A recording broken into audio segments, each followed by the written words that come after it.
This episode is proudly sponsored by The Helix, a new innovation district located in New Brunswick, New Jersey, the heart of the Northeast Corridor.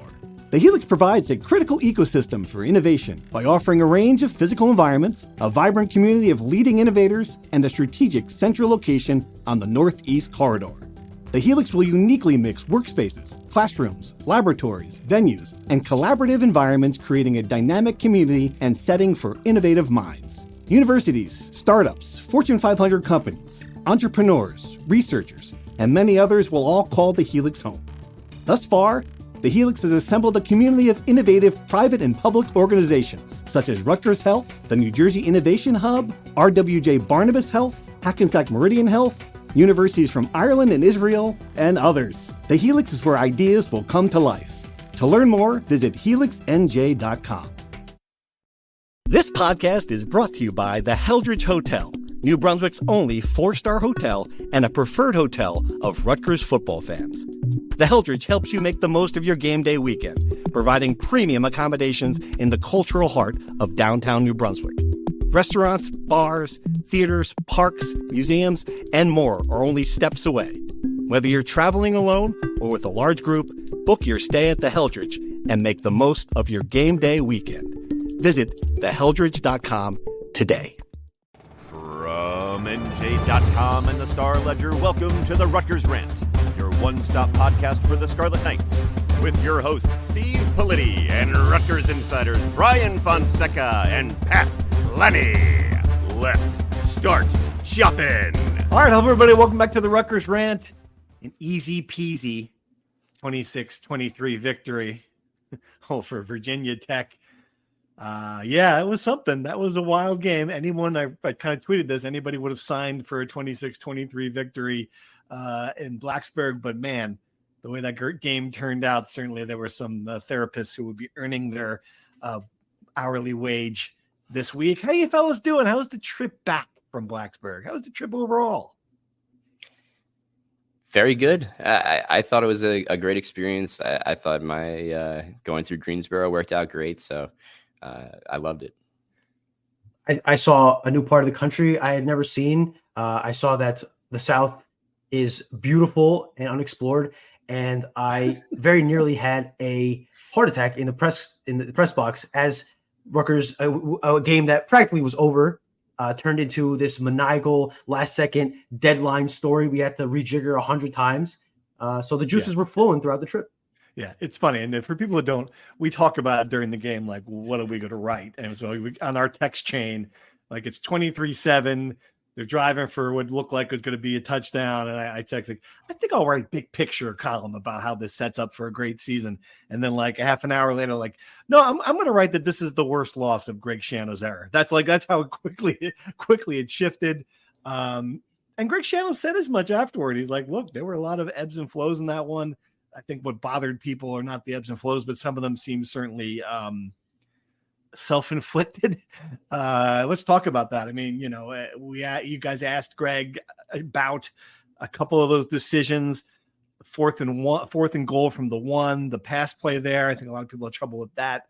And I'll be honest, it didn't bother me at the time when it was happening, but I was getting a text simultaneously from someone in the Rutgers world. And it just said, why wouldn't you go for field goal and go up 3 scores here? And I'm like, come on, that's not going to be a problem. And sure enough, it was. And then the field goal attempt was just downright wacky. That's the only way I can describe it. So I have a lot of thoughts here. I think going for it on 4th and 1 in that situation is the right call. I love the aggressive play calling. You got to give the ball to your running back. You had Sam Brown playing the best he's looked since his freshman year. You have one of the best running backs in the country in Kyle Monangai. I know Virginia Tech was expecting it. I know they were stacking the box. Everyone would have predicted that to happen. But you still got to give them the ball and hope your offensive line, which has gotten so much praise over the first 3 games, can just shove them back, a much smaller Virginia Tech defensive front, and get into the end zone. That was the thing. The play call, they ran the same play that worked 100 times before, where they fake the handoff and throw it to Kenny Fletcher. Virginia Tech saw it a mile away. They had 2 guys covering Kenny Fletcher right when he came out of the flat. It was very predictable for Virginia Tech's end, and they made the stop. Again, decision fine, play call not great. Right. Pat, before we jump up, Pat, did you like the decision and the play call? Yeah, I like the decision. Hated the play call for exactly the reasons Brian said. I'm curious, Brian, since you rewatched it, was it a play fake, the same play fake rollout?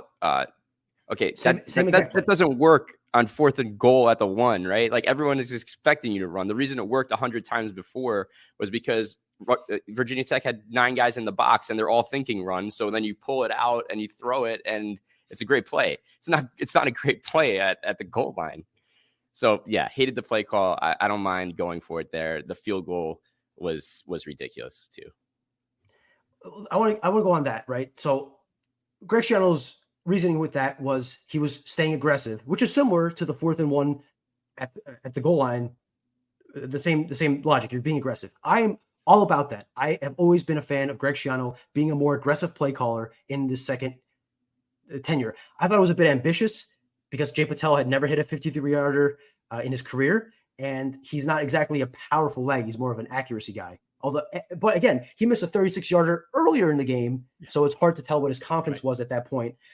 They were, first of all, they commit a delay of game, make it a 58-yarder. You're probably going to punt there. They're, gifted offside penalty, make it a 53-yarder again. I can understand the logic of A, wanting to take the field goal after getting that gift, and B, wanting to get the field goal as a way of making up for the missed opportunity on the 4th and 1, where they could have kicked an easier field goal. I totally get the reasoning. I just don't think you kick that field goal. I just don't see the upside for Jay Patel with the risk of kicking it from that far. I just don't. I thought it was not a great decision. Yeah, I mean, hindsight in 2020, of course, but when you got the delay of game, you're thinking, okay, you're giving yourself extra room to punt here, and then they send the field goal unit back out anyway. Like it was what's going to happen there? Would they snap the ball there if they didn't jump off sides? Exactly. If they kicked it from 58 yards, I think we could have burned down this podcast. We'd be burning down this podcast. Right. And it's fascinating because I think there's like a tendency for Rutgers fans to immediately when something like this happens, the longtime fans get back to the Greg Schiano 1.0 when there were a ton of games like this where the narrative was always he's the perfect coach for everything but 3 hours on Saturday. And I haven't really felt that way. This is kind of funny. I haven't really felt that way this time around. I think he's been a much better game day coach. I don't think he's had just a game where you're like, what the heck happened? He's obviously had some games they've lost, but they haven't had a game like where you're just like, geez, what in the world is he doing? That's the first time I've kind of felt that way about him in this game. And the fact they won, I think he's had to shrug it off, right? I mean, you can't lose your mind about it. Right. What I was going to say is Brian asked really good questions about those two specific plays. I would have liked, in my own film review of our press conference, I would have liked to have asked Greg, what was your evaluation of your coaching performance today? That would be a little more succinct and not necessarily that he'd find a way not to answer it, but I think that would have been a great question if I could go back and do it again. Sure. He kind of did in a sense when we asked him about that 4th and 1 call at the goal line.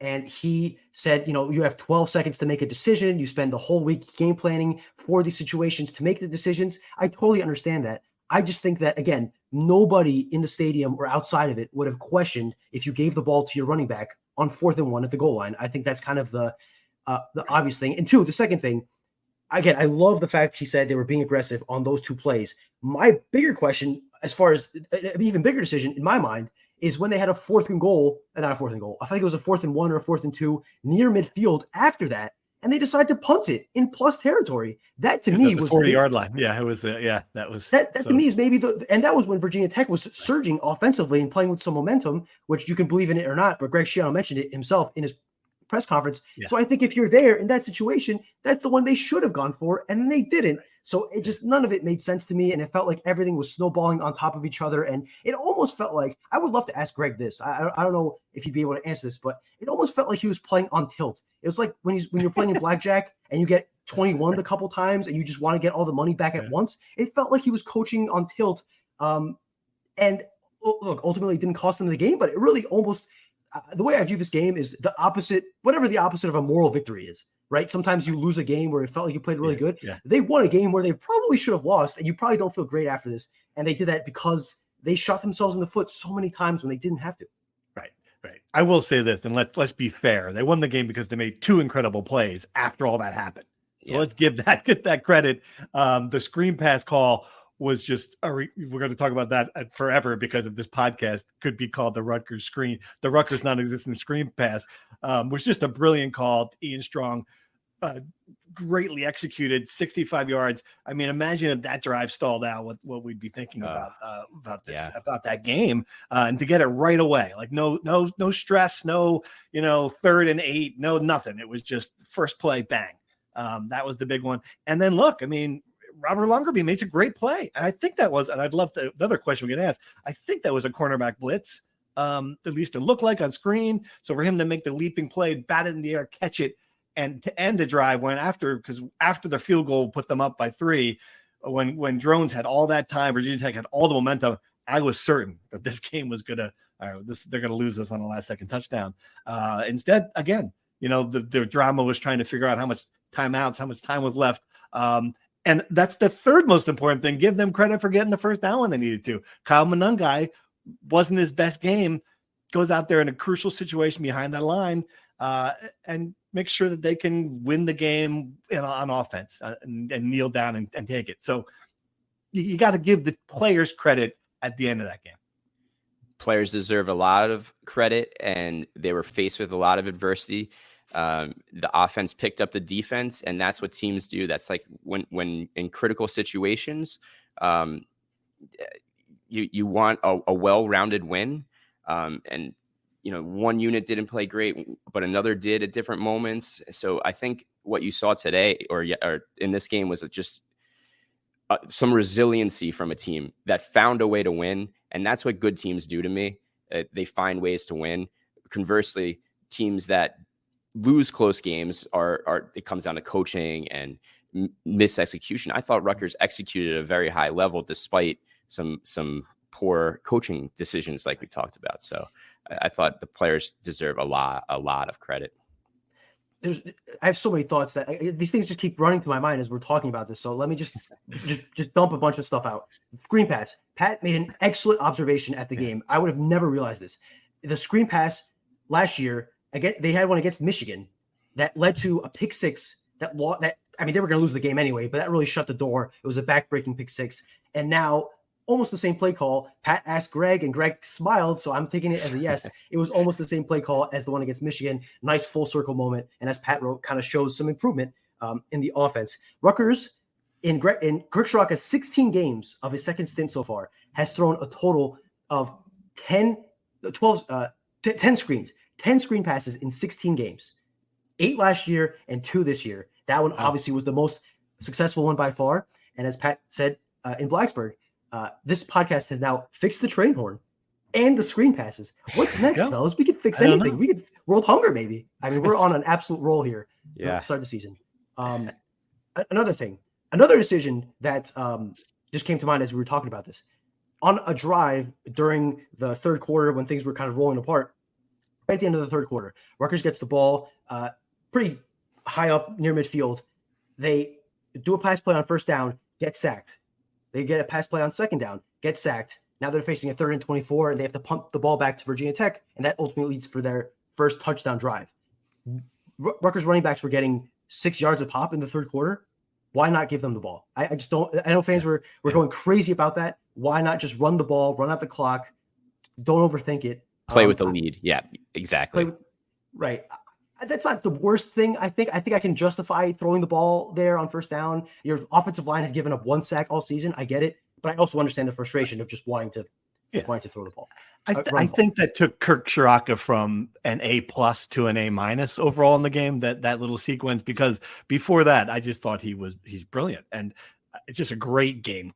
Called an excellent game, and I think about this a lot because in that early goings, you can see right away the formula here of Kyle Monangai up the middle, gaining all these yards, the grind. It's just not going to work against this defense.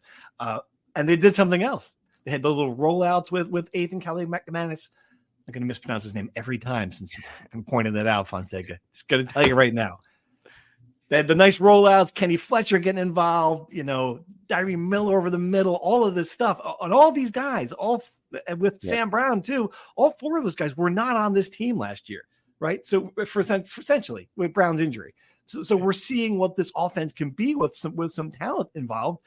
And I kind of like it. I mean, and they really do trust the quarterback. That is evident to me.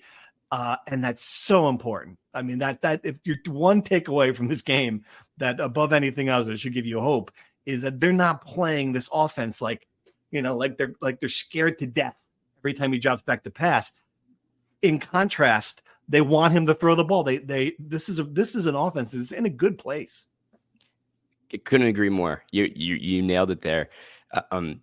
They have a lot of confidence in Ethan. Ethan's giving them a lot of confidence because he's performing at a high level. There's no question about it.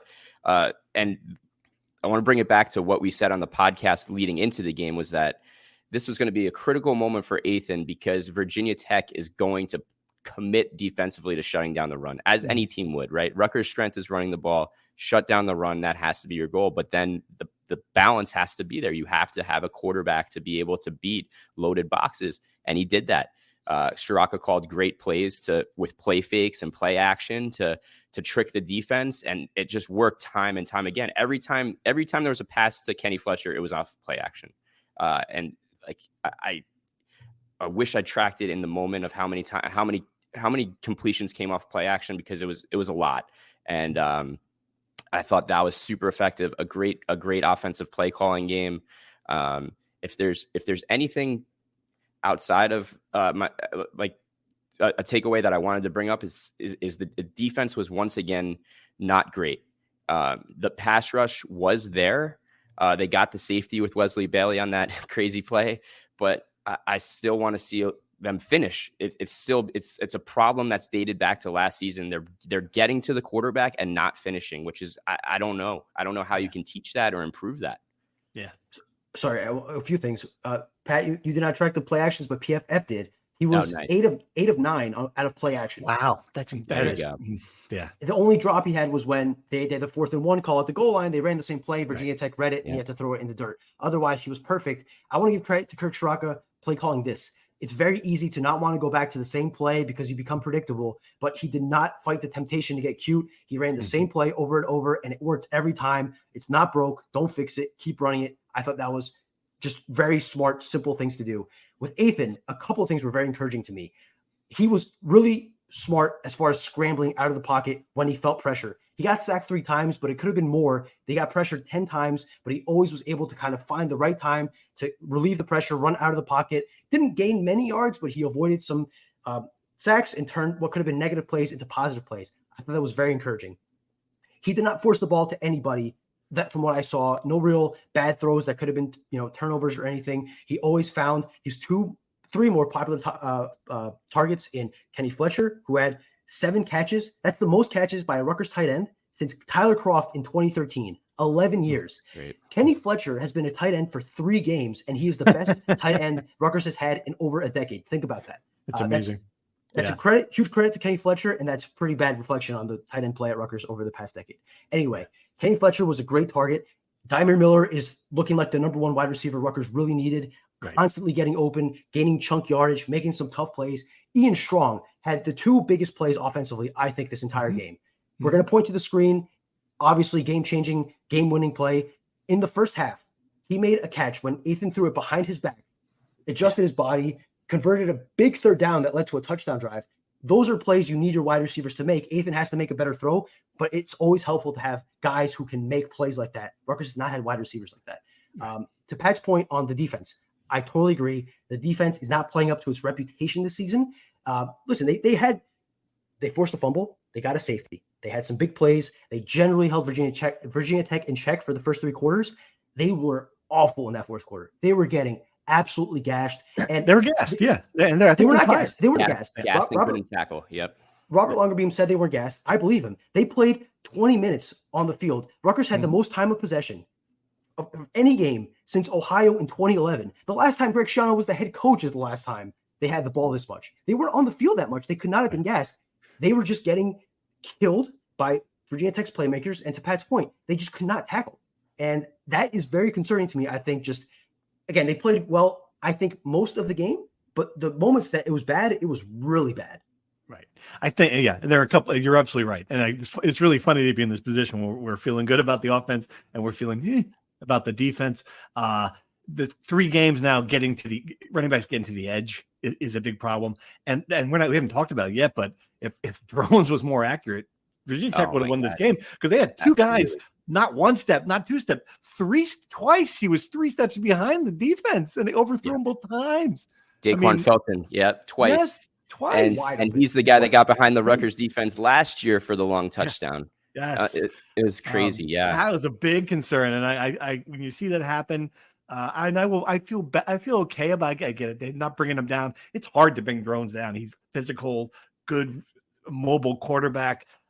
You're forgetting Lewis did get to him on that one play. I know. And that was a great, on his arms.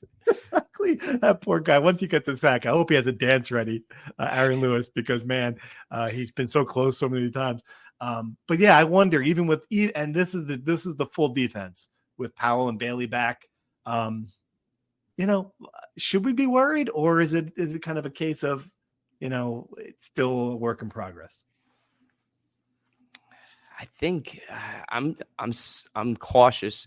I'm cautious to say worried because Powell played a lot, but he didn't play the full game. Right. Obviously, in his first game back, he's got to work through a lot of things. Wesley Bailey, same thing. But Rutgers has so much better depth, and I thought that's why you wouldn't see them being worn down the way they rotate guys on the defensive line. They have 4 or 5 capable linebackers, 4 or 5 capable cornerbacks. You saw Bo Masco in there a lot. The safeties obviously are high level players, so I'm not hitting the panic button. I thought they played well. Virginia Tech didn't get to the red zone until the second half. That's a good point. Great point. Right. So, fourth quarter even. So 7 points until keep that in mind. But how did it wear down so quickly is the question. And maybe that's more of just a conditioning. I don't know. Not panicking, but I'd like to see a little, like I came into the game wanting to see pass rush. I think the pass rush was there again, just didn't finish. So we'll see. I think there's room for improvement. I think just to kind of set the expectations here, I think we agree they have a good defense. I don't think we're saying the defense is bad, but I think we expected them to be great, to take that step forward. Mm-hmm. I haven't seen that. I was encouraged by the big plays, the safety, the huge pick from Robert Longerbeam, the forced fumble. Like the big plays were very impressive, and most drives were good. Again, the pass rush, I know Kyron Jones is a mobile quarterback, but they haven't just gotten to the quarterback for 3 games now. And it's been an issue since last year. They're creating so much pressure. They just can't knock the quarterback down. That is the next step, I think. Robert Longerbeam made the big plays, had some missed tackles as well. It was really up and down day from him. Made the plays when it mattered, no doubt. Just haven't seen him become that lockdown guy, at least not in this game. I thought Eric Rogers had an excellent game, punched out a ball that probably could have been a fumble recovery, but wasn't. Listen, I just think they have the pieces there. I think Joe Harris-Sumiak is a great coordinator who can make all these pieces work. They just haven't put it all together yet. And I think until they do that, they're just not going to be as good as we expected them to be, I think. I think that's the one missing piece is that defense taking the next step. Oh, and on Aaron Lewis celebrating, by the way, look at when Rutgers did force that fumble in the third quarter and watch that clip. I put it in the film review. I'm not going to do the celebration live here. I just thought it was a very funny celebration. And on that fumble recovery, a big thing to mention, Daryl Jabomi had a great game against Howard, was not great against Akron, excellent against Virginia Tech, had maybe his best game, forced that fumble, was great in coverage, was a sure tackler. I thought he had his best game as a Scarlet Knight, and that's very encouraging to do that when he's playing alongside Tyrone Powell, and you feel really good about the linebacker core, I'd say, right now. Mm-hmm. I'm afraid to read the film review because it'll give me flashbacks to watching the game on the ACC network, because the ACC network was bad. Holy crap, were they bad? I mean, sound quality, like the Rutgers Rant. We have better sound than, how is it possible? We get better sound than the ACC network. I mean, good grief. You think I'm butchering name? Mark Helstrick. I'm going to butcher his name. You just did, yeah. What was that? Mark Herzlich. Former Giant. Come on. He's a former Giant. Yes. Cancer survivor Giant. I've written about him. I know it. He pronounced Shiraka like to the point where he said the name. And I'm like, who is he talking about? because it just didn't, like, the letters didn't match it was just so many things. The camera jerking around. It was just really bizarre. Like, I mean, it was it was like watching Snyder High versus, Hoboken on some cable access channel. It was brutal. My goodness. So the ESPN effect has not trickled down to ACC Network, is what you're saying. Yeah, it was. Yeah. I did not watch the full game on ACC Network. Full transparency. I did see fans begging for Matt Millen. That's how bad it was. Exactly. And then the commercials are like, everything seems so low, like 18 commercials for Gorilla Tape. I mean, the whole thing seems so very. I will say there's at least, because I actually subscribed to ESPN Plus thinking that we better get this ready for the game. At least they switched to the game, because I thought that was going to, we were going to get 800 texts. We'll be like, where's the game? I'm still watching North Carolina lose 110-70 to James Madison. We're still watching that game because it was 7 hours long. It was something. I should have made the drive to Blacksburg. Experience the Heldrich Hotel, a luxury hotel that's perfect for both the business and leisure traveler. Ideally located within minutes of Rutgers University, the Heldrich is convenient to all the action and activities at SHI Stadium, Jersey Mike's Arena, and the Rutgers University campus. The moment you walk through the doors of the Heldrich Hotel and Conference Center, you know you're someplace different. A place with an independent spirit and a boutique vibe. A place where you can immerse yourself in your meeting or event as easily as you can the local culture. Located in the heart of the city, the Heldrich lets you experience all that New Brunswick has to offer. Whether you're coming to New Brunswick for a fun weekend with friends, in town for a Scarlet Knights game, or attending a business meeting, book your accommodations today at theheldrich.com. Take that back. All right. Looks like you're going to say something. No? I normally, just to add some clarity to how I usually watch the game, I usually, when I'm in the press box, have my iPad and I listen to the broadcast live, just to pick up on anything that schematically that I may be missing, whatever. I couldn't even connect to the Wi-Fi or I could connect to the Wi-Fi, but I couldn't play the ACC network stream because the Wi-Fi in Blacksburg was so bad. I thought they said, did they have internet in Blacksburg? It was had to climb up to the top of Lane Stadium and hook it onto the antenna. Is that what you? Basically. So it was rough.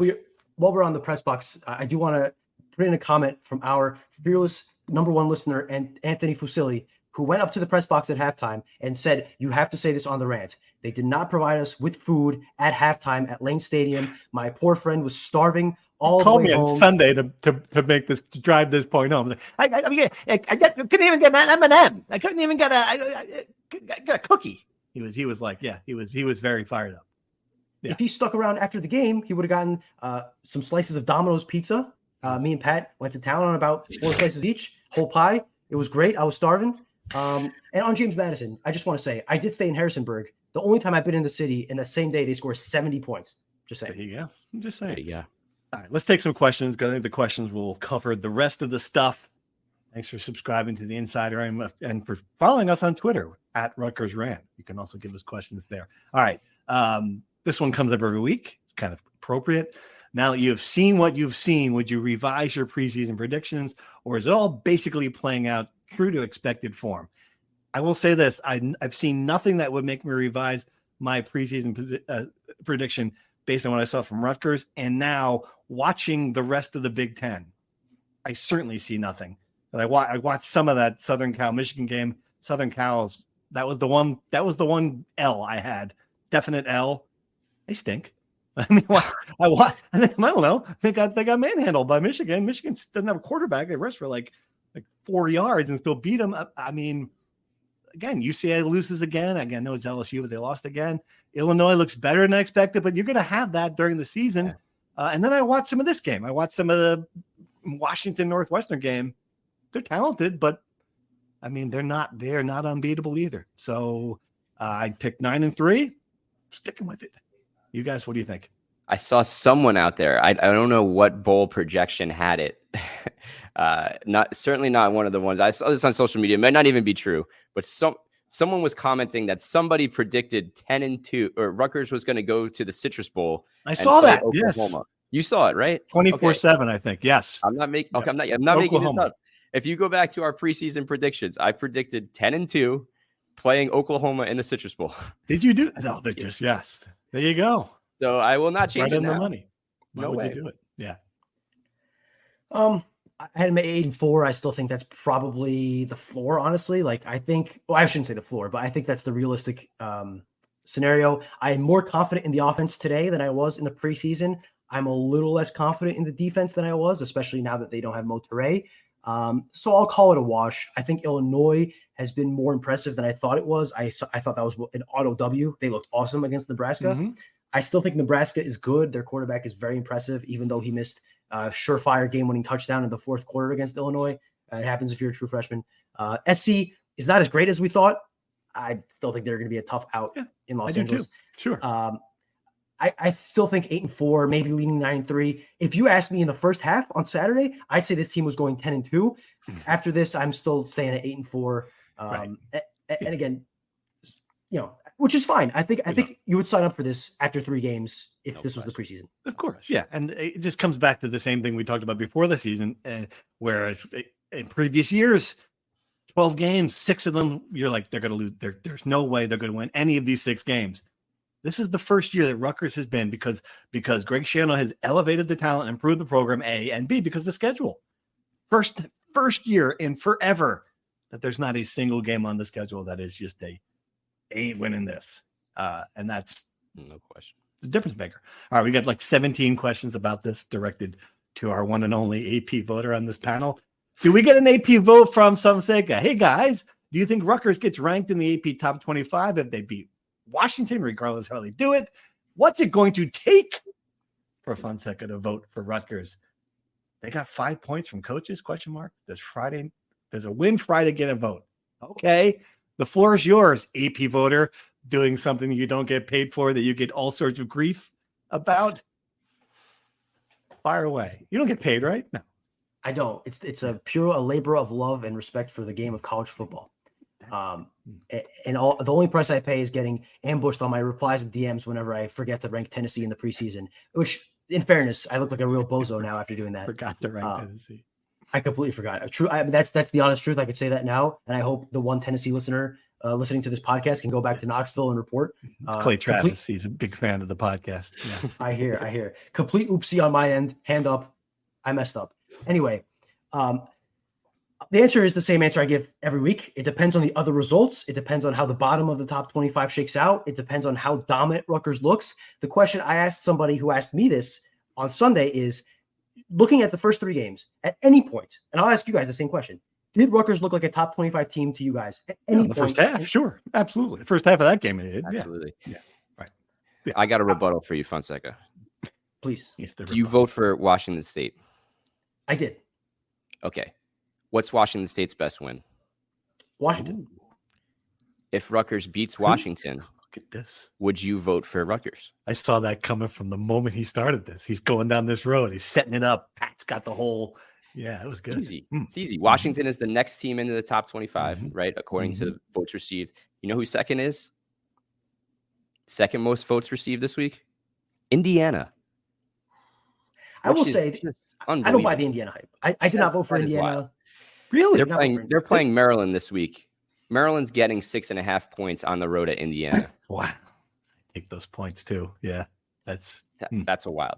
I did not vote for Indiana. I will say. Okay. So back to my question. You see the logic here? I do. I follow you. I should know this. I'm fairly certain Washington State won at Washington. Please correct me if I'm wrong here. Not sure. I don't remember. Either way. Listen, maybe it depends on the bottom 5 of the AP poll. Essentially, for most voters, is just kind of like a choose your own adventure, right? There's about 15 teams you could justify putting in the bottom 5. Rutgers fans won't like to hear this, but for me, as the Rutgers beat writer, I have a higher threshold for Rutgers to be voted into the poll than any other team, right? I do not want to look like I am a homer. I think that's the essence of the AP poll too. I think not every, let's be clear here. There's a lot of beat writers on a lot of teams that overrate their teams, right? But to me, I think it's important that Rutgers earns the vote on my end. And I think that people ultimately should appreciate that, because when you do get that vote, which is certainly possible if they beat Washington, I'm not ruling it out. I think if they win dominantly, I almost will certainly put them in. But whenever I do put them in the AP top 25, it's because I feel like they are a top 25 team. I think if they beat Washington, there is a good chance If they beat Washington and Nebraska, I'm saying right here, live on the Rutgers podcast, that I will vote for Rutgers in the AP Top 25 if they are 5-0. I mean, good grief. Let's hope so. My goodness, they could have every right to drag you out of the press box and throw you into the Raritan if you don't do that. All right, good answer, though. I think it's fair. What you said is fair, totally. So leave him alone until he. Would you guys have voted? If you had a vote, would you have voted them this week in the top 25? No. I haven't beaten anybody yet. No. Next week is the one. Yeah, I think if you beat Washington at home, which is going to be their biggest game in a long time, you deserve a vote. 4-0, you win a tough road game, you win a big game at home. There's been hype all season. Now's the time. I think that's the time. Right. All right. More questions. Clean play. How big is the dramatic reduction in costly penalties so far this year? It seems Rutgers is playing cleaner and smarter. Knock on wood for that one. Things can go sideways fast, but yeah, I mean, that seems like an accurate statement. What do you think it's attributable to? Yeah, great question. Great question. Coaching. I think a lot of times Rutgers has gotten a lot of pass interference calls in the secondary, defensive holding. I think they've cleaned that up, and I don't know if it's just situational. Remember all of the false starts at Iowa. Oh yeah, absolutely. Right. Yeah. Has Gavin cleaned all this up? Gavin cleaned a lot of this up? I'm not Gavin. Ethan over Gavin. I mean, is that possible that I don't know. Interesting. Yeah. It's possible. Mental fortitude, right? I just don't know. I don't know if there's you can put a finger on it. Right. So a couple things. What I would attribute to is good coaching, consistency in coaching staff, and consistency in players returning, veteran guys who have been on this team and been coached by the same staff, an offensive line that has not changed at all. They've used the same 5 guys practically the entire season. That certainly helps. And just for the numbers I just did the math really quick. Last year, they committed 66 penalties as a team across 13 games. That's 5 penalties a game. Through 3 games this year, they've committed 12 penalties. That's 4 penalties a game. So at least 1 penalty per game less. But I will agree that it certainly feels like they've committed less costly penalties and they do it less frequently. So I would agree with this question's premise. Yeah. And we're still burning timeouts at completely random times. That one thing hasn't been corrected, but a minor point when you're 3-0, certainly. All right. Tush push came up a bunch. Your opinion of the tush push. Hate the tush push. It's stupid. Abandon the tush push. Even the Eagles are done with the tush push.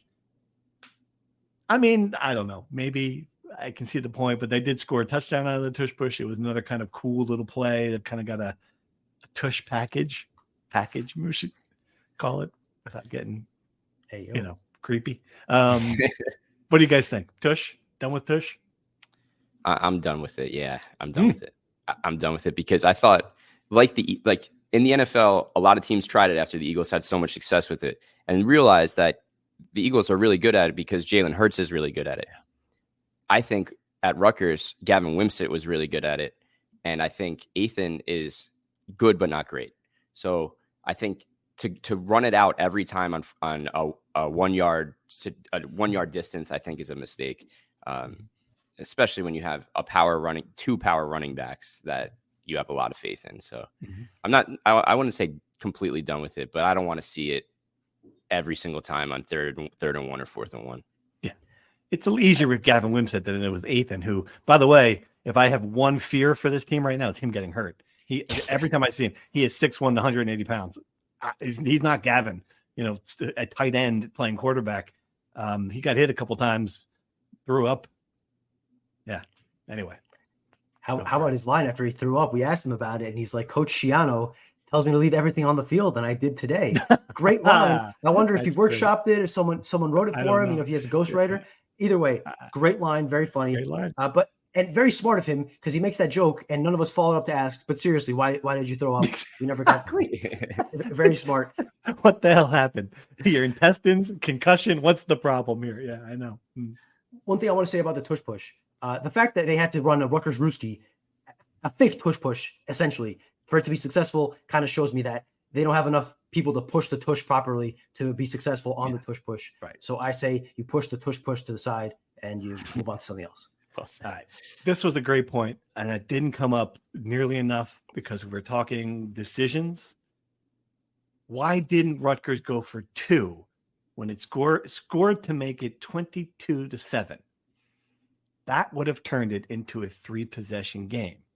The rationale being, that Virginia Tech is already going to go for 2 in the situation if it's a 15-point lead, and then kick the extra point, presumably the next time to tie it. I think it's a really interesting point. I would love if I had endless time. There are a million things to ask Greg Schiano in his 10-minute press conference. This isn't one of them. Interesting question, though. I think the analytics guys would tell you to get it to 17 points there. You buying that? I would love to see the analytics and the breakdown on that one. It's one of those. I don't know. Not only to give weight to Schiano's answers about making these decisions in under 15 seconds, I can't do it certainly because I'm like, I don't know. And I've had 50, make that your first question today just to see his head go. Yeah. Yeah. Not for 2 and it's 27. There's that. What? He would be like, yeah. So first of all, apologize for getting out of the screen. My roommate's dog came into my room and I was worried. This is a dog podcast. We know dog that podcast. Just wanted to explain. Second of all, he does have like a math guy. His son, I believe it's Joe, is walking with him with a binder of all the scenarios of what to do. Like they are prepared for these situations. I don't know the exact math off the top of my head. I don't know. Thinking out loud here, if you kick an extra point, which is practically guaranteed, yes, you don't have a 3-score or a 2-score lead, but Virginia Tech has to convert 2 2-point conversions to tie the game. Obviously, they did it pretty easily, and it became a moot point. But too easily, yeah. But if you trust your defense and they only need to make 1 stop, and Virginia Tech still needs to score a 3rd time to take the lead, right? So I guess that's kind of part of the calculus. And you gotta trust your offense to convert it. I'm not sure if the juice was worth the squeeze. I don't really have a problem with that decision, though. It's always good to be up by 2 scores rather than 3 scores rather than 2 scores rather than 3 scores rather than 3. Jesus Christ. 3 scores rather than 2. 2. My gosh, you're mad. You're the math guy in the pod too. My goodness. Oh God. All right, he's tired, man. It's been a long season already. All right, this is my favorite question so far from anybody. My daughter's wedding is Friday night. Should I, A, watch the game on my phone in the men's room? B, suggest we move the reception to the Provident Club? C, rig a positive COVID test and watch from home? So those are really good options. I will say this.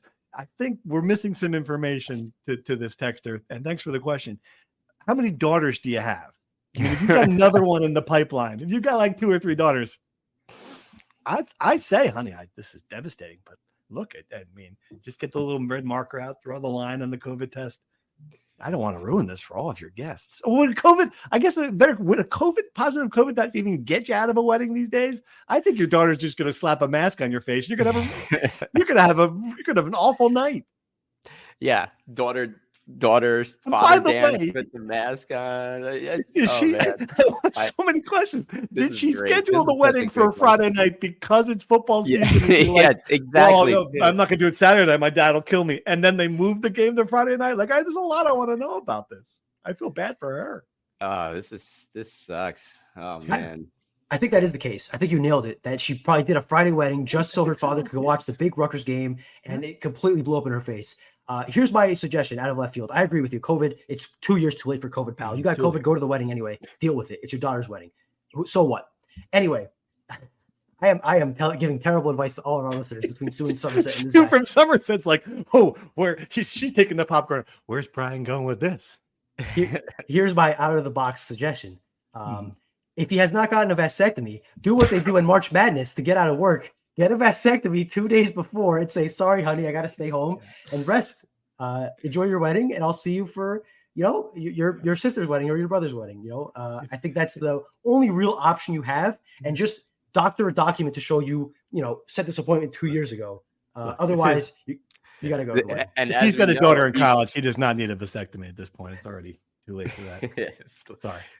As we have heard on the text service as well, he's also going to be getting the updates at the wedding, right? Because we're texting the score and analysis throughout the game. So this poor man, There's got to be, and there's got to be trouble. a bar area. That's the other thing. Like if you're at a typical banquet hall, there's usually some place where the kitchen will have a TV. There'll be a TV someplace, I think. It's Fox 5, national television. Now, what I will say to Pat's point, we'll do a service as the NJ.com Rutgers text service. We will personally text you every play-by-play on your line exclusively if you want to be on the dance floor and staring at your phone. We'll gladly do that. Whatever service we need to do. She's going to be given the toast, and my daughter, the special times. Hang on, holy crap! The special times we had. It's going to be great. Yeah, I can't. That poor guy. He's put your phone away. Watch it record it. Watch it. Turn it off later. This might be the perfect anecdote for our story of like leading up to the game of how it's the most anticipated Rutgers game in a long. This might be the perfect guy to call. So Steve, save his number, please. I've got his number. You gotta get a call. Yes, that's a good idea. There you go. All right. Thanks for the question. One more actually. And the basketball question is going to segue, I think, into our what else segment here. Hoops. Everyone else will go football. So I'll go in a different direction. When do we start to panic about the 2025 basketball recruiting class? Oof, Brian. This is a perfectly timed question. And I think it's a fair question because we're almost in October and Rutgers has yet to get a 2025 commit. A lot of their top targets early in the cycle have either eliminated Rutgers from their consideration or committed other places. But it sounds like Rutgers is on the verge of ending that drought and getting its first commit. Javonte Ware, a center out of North Carolina, 3-star, is set to announce his announcement today at 2:00. By the time you listen to this podcast, you will know what decision he makes. It sounds like Rutgers is in good position with him. They hosted him on an official visit this month during the Akron game. And it seems like they're trending towards landing him as their first commit of the class at a key position at center, which we've talked about ad nauseum in the offseason through the transfer portal. Now they have a guy, assuming he commits to Rutgers, that they can develop going forward. And they also hosted a forward, Kelvin Odie from New England, on an official visit this weekend. TJ Thompson is the lead recruiter there, as he is with most New England players, and Rutgers is seemingly doing a good job there. We shall see. And listen, the long shots recruit that still has Rutgers in consideration, Kion Anthony, son of Carmelo Anthony. He's taking a visit to Rutgers at the start of October, and while all signs point to him going to Syracuse, much like all signs pointed to Dylan Harper landing at Rutgers, you never know until he officially decides. I would be shocked if he didn't go to Syracuse, frankly, but Rutgers is still in it, and they're going to make their pitch when he comes to Piscataway. Maybe Melo comes. It won't be during a football weekend because Rutgers will be in Nebraska, but maybe Melo will take some pictures around the rack.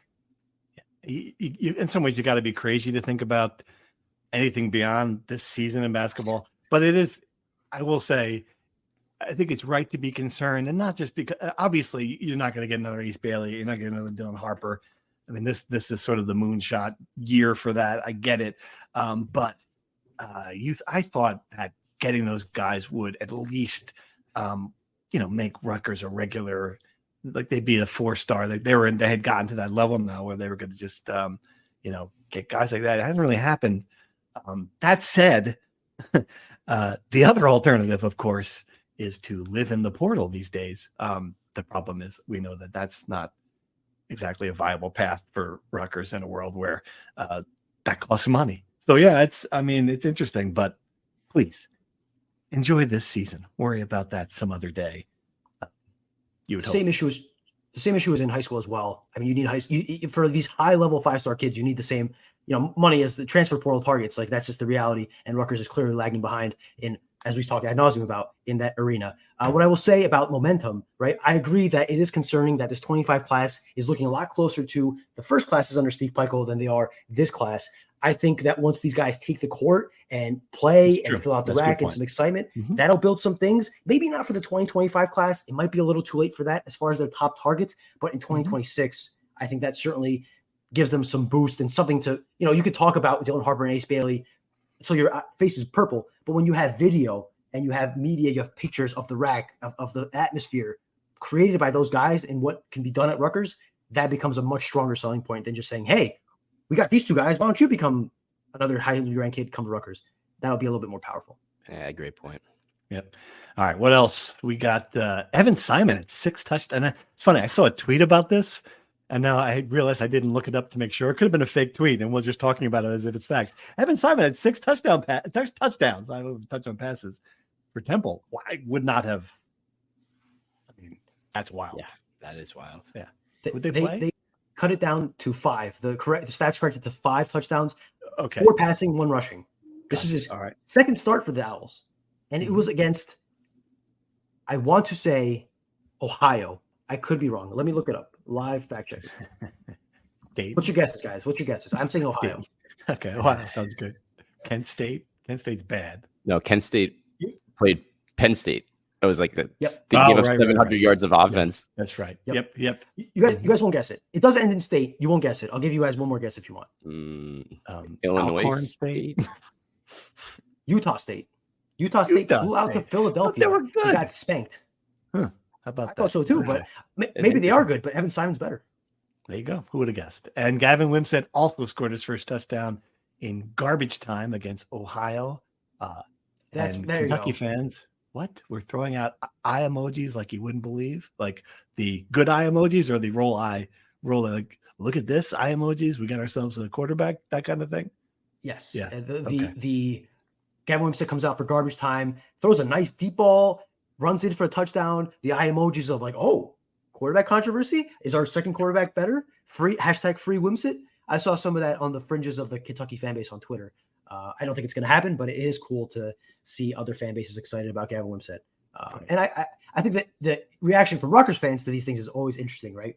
There are guys that go and are replies to these tweets and say he's a bust. He did this. Oh, of course he ran for a touchdown. He couldn't pass the ball, whatever. And there's always the other side of fans that say happy for him, rooting for him, all that stuff. Very divisive reactions to anything Gavin Wimsatt does these days in Kentucky. Yeah.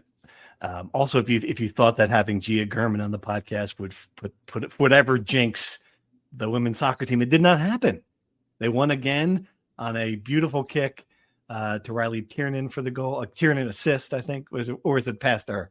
A long pass I saw. I believe Riley Tiernan had an assist and set the program record for career assists. She's at 30 now. I just love that play because as my daughter is, of course, 12-year-old soccer, and we constantly in the crowd, like the smart dads are always like, you gotta find feet. Come on, you gotta find feet with those passes.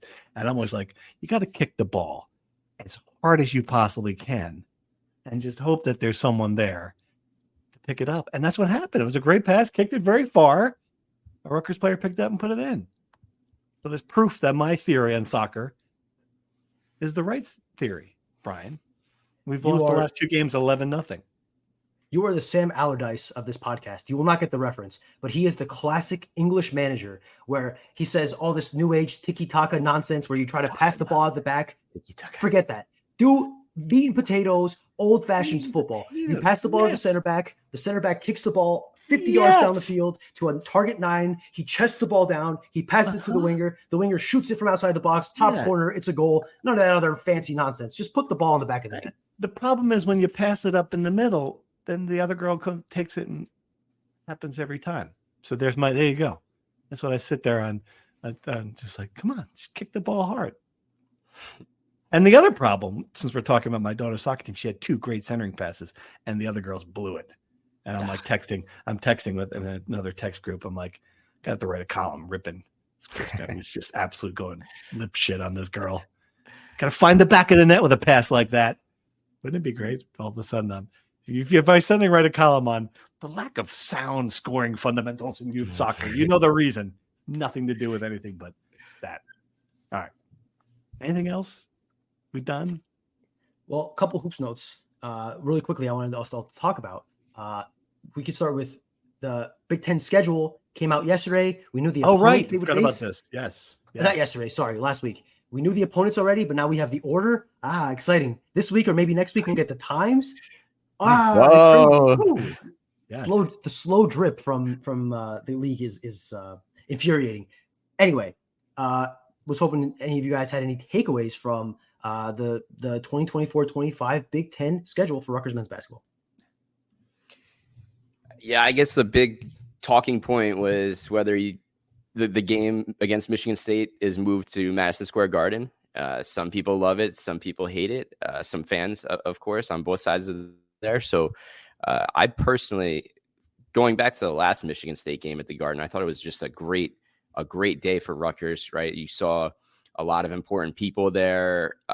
The place was packed with Rutgers people. It felt like a home game. It may not have been the RAC, but it felt very pro Rutgers. And I thought it was just a great opportunity. So that's how I would look at it if I was a fan. Yeah. First thing I looked at the schedule was when the West Coast trip was going to be. The fact that it's in mid-February at Oregon, at Washington is sort of interesting because I can't imagine either one of those teams is going to be great. So that's kind of a critical stretch of the season, right? I mean, if Rutgers is as good as we hope they'd be, it would be for positioning in the tournament. And if they're not as good, it could be for the tournament. So that's sort of fascinating. They've got 4 road games in a 5-game stretch there. At Oregon, at Washington, home at USC, and then at Michigan, at Purdue. Before finishing it off at Minnesota. So that's kind of what I saw. Brian, what did you see? I think the West Coast thing is a great call. I was very curious to see how they would, work that. I think to do it all in one trip makes sense and is optimal for Rutgers, and the opponents, like you said, could not have worked out better for Rutgers. To me, the 2 starts of Big Ten play stuck out to me. They go at Ohio State, a place they have never won before, a house of horrors, immediately, well, I shouldn't say immediately, a week after coming back from Las Vegas and playing at Kennesaw State, then playing Houston, Alabama, and Notre Dame in a 4-day span or 5-day span in Las Vegas. Brutal stretch to start Big Ten play. Brutal opponent, brutal venue. You get a little bit of relief by hosting Penn State 3 days later as your second December Big Ten game. Penn State isn't expected to be good, but still, that's going to be a tough ask for them to go to Ohio after Las Vegas. And then to restart Big Ten play in January, after you kind of end December with some soft bye games, you go at Indiana, to Bloomington, at Assembly Hall against a team that's being picked to win the Big Ten by, again, take it for what it's worth, by people that predicted Rutgers to finish 15th in the Big Ten. But still, hard place to play against a really good team, tough atmosphere. The fans that do not like Rutgers basketball and are just dying to heckle Dylan Harper and Ace Bailey and the entire team. So that place is going to be a snake pit. 2 really, really tough road games for Rutgers to start Big Ten play. And it's fascinating because they should be 5-0 going into Vegas. Notre Dame, I don't know if you would think that Rutgers would be favored in the first game in Vegas. If they split the next 2 against Alabama and Houston, it's a big ask. Those are probably 2 of the top 10 teams in the country. I would think you'd be 7-1 going into that game at Ohio State. You win that game, you're a top 10 team. So I certainly think they can get ranked. I don't know if they'll be ranked in the preseason. I don't have a vote in the basketball AP poll. I don't know if they'll be ranked in the preseason, but I think that they'll be ranked if they come out of Vegas 7-1. I agree. If you beat one of those 2 teams, I agree. But that's a lot easier said than done. Right. Yeah. All right. We'll have plenty of time to break that down, certainly. And we'll be back later this week to break down Washington. If you're wondering, we'll have a podcast on Wednesday, go through all the matchups, talk about the crowd, talk about the scene, talk about these stakes, play a little trivia game. Until then, fellas, have fun. Thanks. Thank you for listening to the Rutgers Rant. To participate in the conversation and receive live updates about the Scarlet Knights directly to your phone, sign up at NJ.com/insider.